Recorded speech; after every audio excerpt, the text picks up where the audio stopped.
Assalamualaikum warahmatullahi wabarakatuh. Halo semuanya, kembali lagi bersama saya Zihan Fitria. Dan pada video kali ini saya akan menyampaikan beberapa materi mengenai sinyal dan sistem untuk memenuhi tugas akhir dari mata kuliah yang diampu oleh Ibu Enda Setiawati STMT. Oke, kita langsung saja ke poin-poin pembahasan pertama. Oke, di sini terdapat beberapa poin pembahasan, yaitu diantaranya yang pertama ada pengertian sinyal, yang kedua macam-macam sinyal, yang ketiga contoh simulasi sinyal pada MATLAB, yang keempat transformasi Fourier, DFT dan FFT, yang kelima ada operasi dasar sinyal dan simulasinya pada MATLAB, lalu yang keenam ada konvolusi dan sistem LTI. Oke, kita langsung saja ke pembahasan pertama. Apa sih itu sinyal? Nah, sinyal adalah representasi informasi dalam bentuk besaran fisik yang berubah seiring ruang dan waktu. Secara matematis, sinyal xt didefinisikan sebagai fungsi yang menghubungkan setiap momen waktu t dengan suatu nilai real atau skalar x. Contoh sinyal dapat berupa gelombang tegangan atau arus dalam rangkaian listrik. Berdasarkan cara penyajiannya, sinyal dapat bersifat kontinu atau diskrit.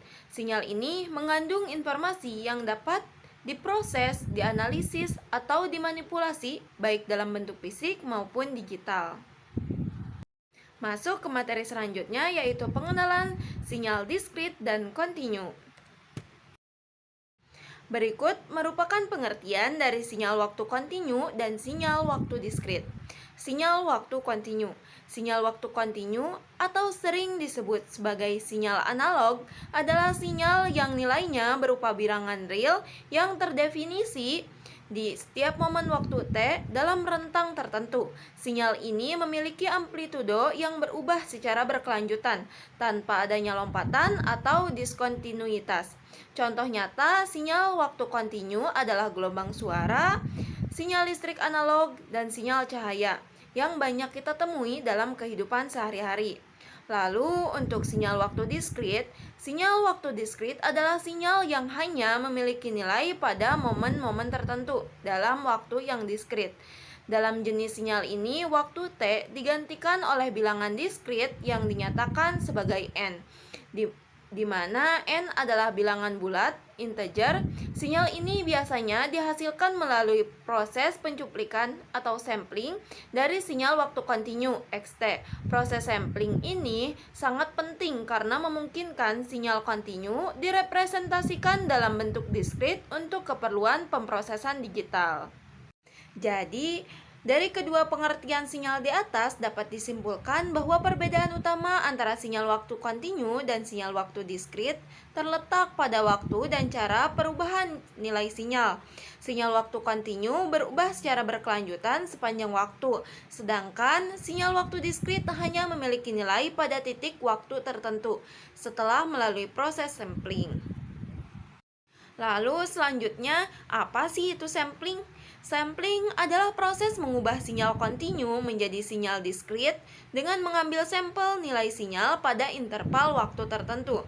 Tujuan sampling adalah untuk merepresentasikan sinyal kontinu dalam bentuk digital yang dapat diproses oleh sistem komputer. Dalam teknik sampling Nyquist, frekuensi sampling harus setidaknya 2 kali lebih tinggi dari frekuensi tertinggi dalam sinyal asli, agar sinyal kontinu dapat direkonstruksi dengan tepat. Jika frekuensi sampling lebih rendah, fenomena aliasing bisa terjadi yang menyebabkan distorsi pada sinyal yang dihasilkan. Oke, berikut merupakan simulasi pada MATLAB untuk sinyal sinus kontinu. Pada grafik ini menunjukkan sinyal sinus kontinu dengan frekuensi 5 Hz, artinya terdapat 5 siklus gelombang dalam 1 detik. Amplitudo sinyal berkisar antara -1 hingga 1, menunjukkan bahwa sinyal memiliki pola yang simetris dan periodik tanpa distorsi. Sumbu horizontal merepresentasikan waktu dalam detik 0 hingga 1 detik, sedangkan untuk sumbu vertikal menunjukkan amplitudo sinyal.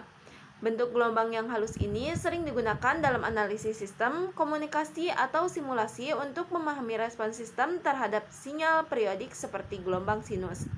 Dengan judul grafik sinyal sinus kontinu memperjelas bahwa sinyal ini dianalisis dalam domain waktu secara kontinu. Berikut merupakan simulasi pada MATLAB untuk sinyal sinus diskrit pada sampling rate tinggi versus sampling rate rendah. Pada grafik sebelah kiri, sinyal sinus diskrit dengan sampling rate tinggi terlihat pada grafik terlihat titik-titik diskrit lingkaran biru sangat rapat, hampir menyatu dengan gelombang kontinu garis merah putus-putus. Hal ini menunjukkan bahwa sampling rate tinggi mampu menangkap detail sinyal asli dengan sangat baik, sehingga bentuk gelombang sinusoidal asli dapat direkonstruksi tanpa kehilangan informasi. Selanjutnya untuk grafik sebelah kanan atau sampling rate rendah, terlihat bahwa titik-titik diskrit lingkaran biru lebih jarang, sehingga banyak informasi gelombang kontinu yang tidak terwakili oleh sampel. Akibatnya, sinyal asli tidak dapat direkonstruksi dengan akurat, yang dapat menyebabkan kesalahan atau aliasing. Nah, dari kedua grafik ini dapat disimpulkan bahwa sampling rate tinggi menghasilkan sinyal diskrit yang akurat dan menyerupai gelombang asli. Sedangkan untuk sampling rate rendah menghasilkan sinyal yang kurang akurat dan rentan terhadap distorsi atau aliasing.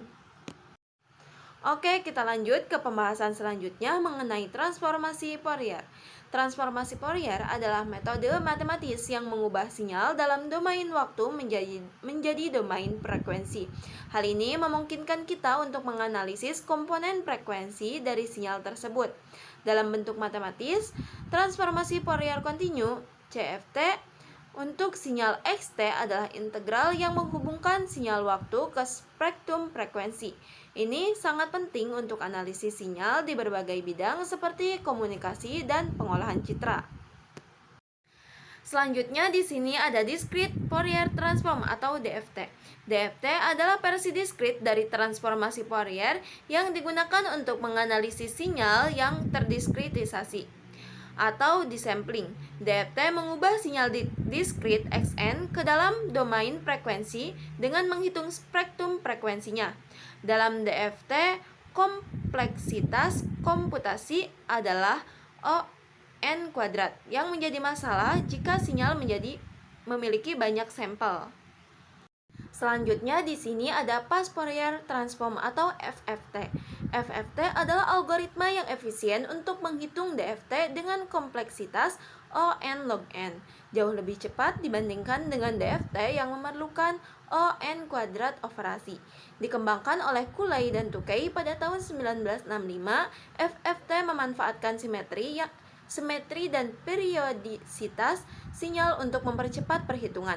FFT banyak digunakan dalam aplikasi analisis spektrum sinyal dan sistem komunikasi multi-carrier seperti OFDM yang digunakan dalam 4G dan 5G. Oke, dari pengertian sebelumnya dapat disimpulkan bahwa DFT dan FFT keduanya mengubah sinyal diskrit ke domain frekuensi, tetapi FFT lebih efisien dengan kompleksitas O(n) log n, sementara DFT O(n) kuadrat. FFT lebih cepat dan digunakan untuk sinyal besar seperti dalam OFDM. Jadi dapat disimpulkan bahwa FFT lebih unggul dalam hal efisiensi dan kecepatan, terutama untuk aplikasi pengolahan sinyal modern.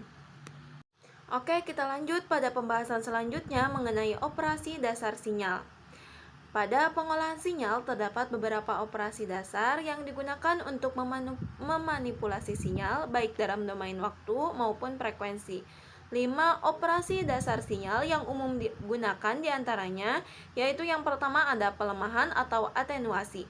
Atenuasi adalah penurunan amplitudo atau kekuatan sinyal saat melewati suatu medium, yang bisa disebabkan oleh faktor seperti jarak, hambatan, interferensi, atau redaman.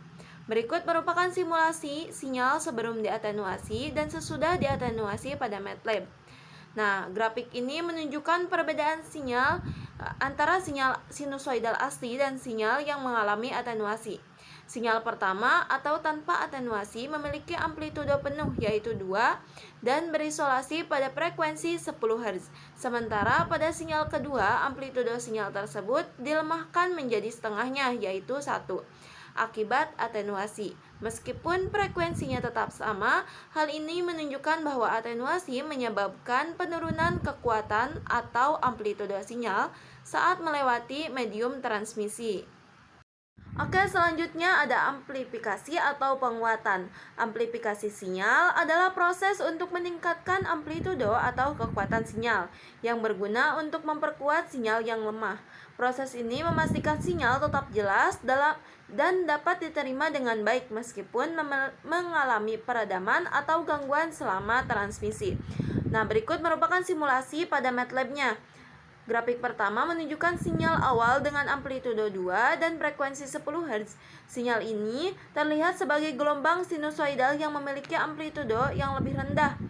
Grafik kedua menunjukkan sinyal setelah amplifikasi, di mana amplitudo sinyal tersebut diperbesar dengan faktor penguatan gain sebesar 3. Nah, sebagai hasilnya, amplitudo sinyal pada grafik kedua menjadi 3 kali lebih besar, sehingga gelombang sinusoidal tersebut tampak lebih tinggi. Nah, perbedaan antara kedua grafik ini terlihat jelas, di mana amplifikasi meningkatkan kekuatan sinyal, membuatnya lebih mudah dideteksi dan lebih kuat dalam aplikasi pemrosesan sinyal.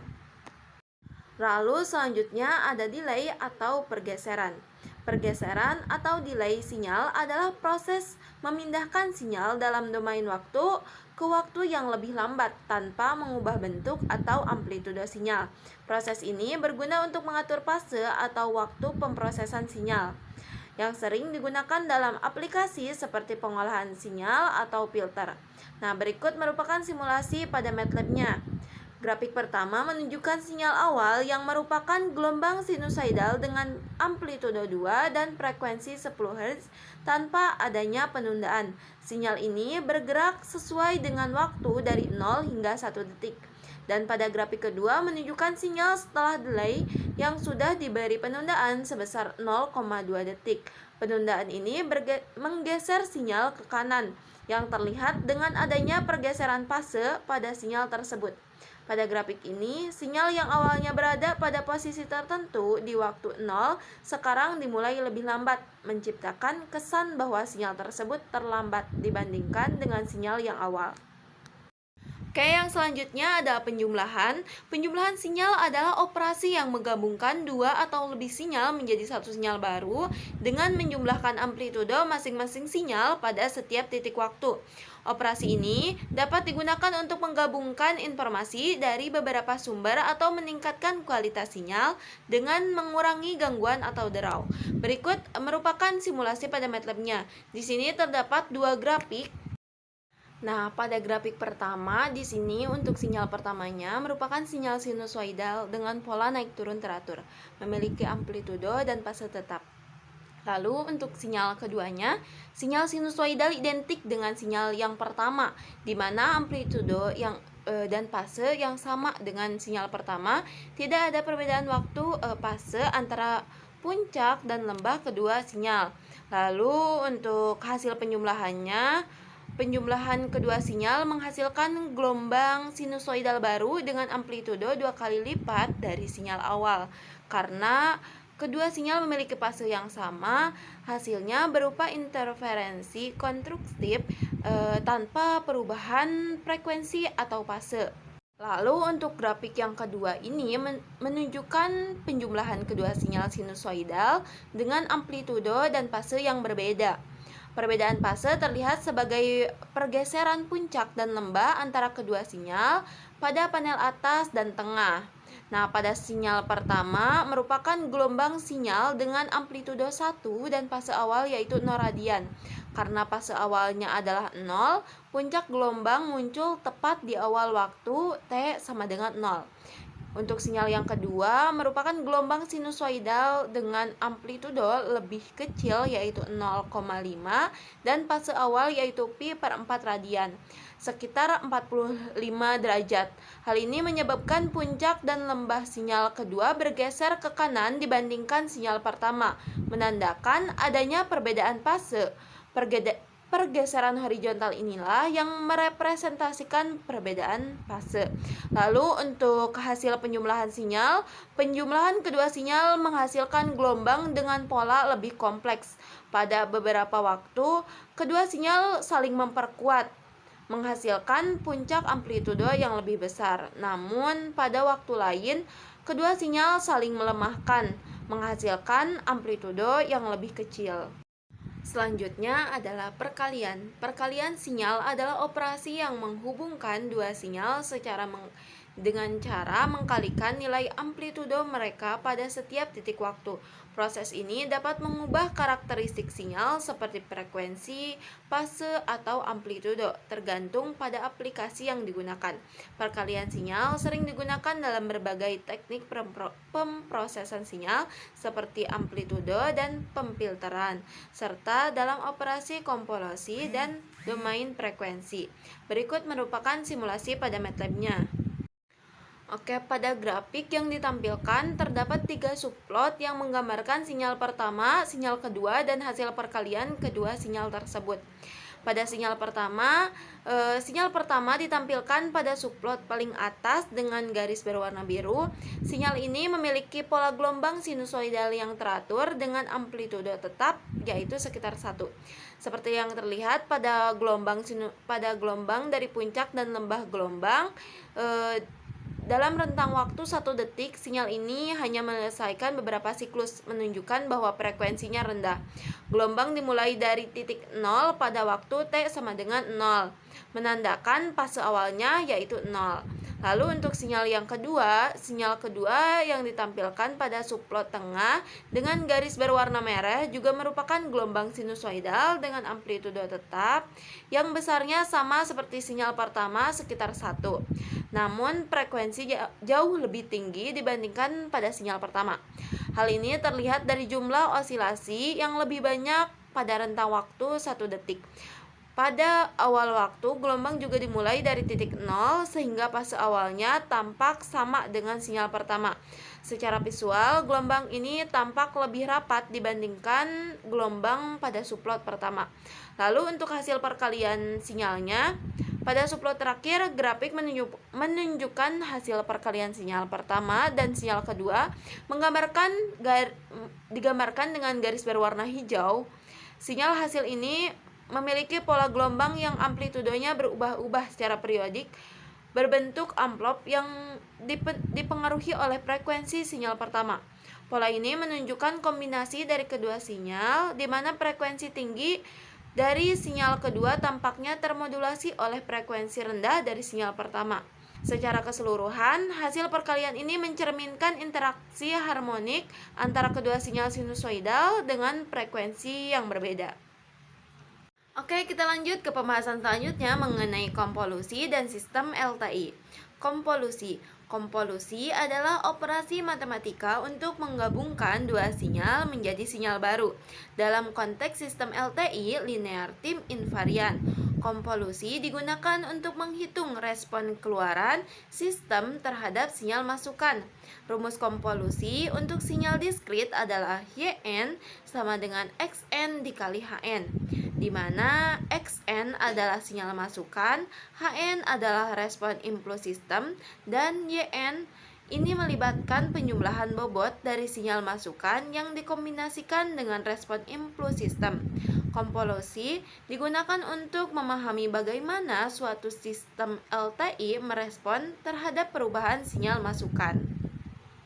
Lalu di sini ada sistem LTI. Sistem LTI linear time invariant memiliki dua sifat utama, yaitu linearitas dan invarian waktu. Linearitas berarti respon sistem terhadap kombinasi linear input adalah kombinasi linear dari responnya. Lalu untuk invarian waktu berarti jika input ditunda, respon juga akan tertunda dengan cara yang sama. Sistem LTI diskrit, hubungannya antara sinyal masukan XN dan keluaran YN dihitung melalui konvolusi dengan respon impuls HN. YN sama dengan XN dikali HN. Untuk sistem LTI kontinu, dalam sistem kontinu konvolusi dihitung menggunakan integral, yaitu YT sama dengan XT dikali HT sama dengan integral min tah hingga sampai tah hingga HT dikurangi tau dikali XT dikurangi tau.